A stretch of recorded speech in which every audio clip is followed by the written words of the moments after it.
પ્રણામ કરું છું અશોકપાલજી. કોણ છો તમે? કોણ છો તમે? હું એક ગરીબ બ્રાહ્મણ છું. આપની પાસે મદદ માંગવા આવ્યો છું. અહીં સુધી આવવાનું પ્રેરણા? બોલો શું છે?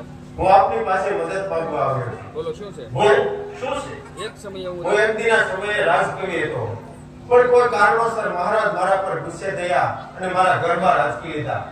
આપ તો મહાન છો, મહારાજને કહીને મારું સ્થાન પાછું મૂકવા પડે. આપનું સ્થાન આપ પાછું મેળવી અને શું કરશો? જીવન નિર્વાહ માટે કાંઈક તો સહારો જોઈએ ને. એટલું તો હું જરૂર કરી શકું. તો થોડા સમય પણ થોડો સમય માટે તમે મારું એક કામ કરશો. જરૂર કરીશ, પરંતુ પાપ નહીં કરું. બ્રાહ્મણ છું એટલે અધર્મ કે અનીતિ તો નહીં જ કરું. પાપ અધર્મ કે અનીતિ તો મને પણ પસંદ નથી. પરંતુ અહીંથી ચાર કોણ કહો જશો ત્યાં? જરૂર જઈશ અને સિદ્ધ મહાત્માને ગોતી કાઢીશ અને મારું જિંદગીભરનું દારિદ્ર્ય દૂર કરીશ. પ્રણામ કરું છું અશોકપાલજી. અલગ નિરંજન. અલગ નિરંજન.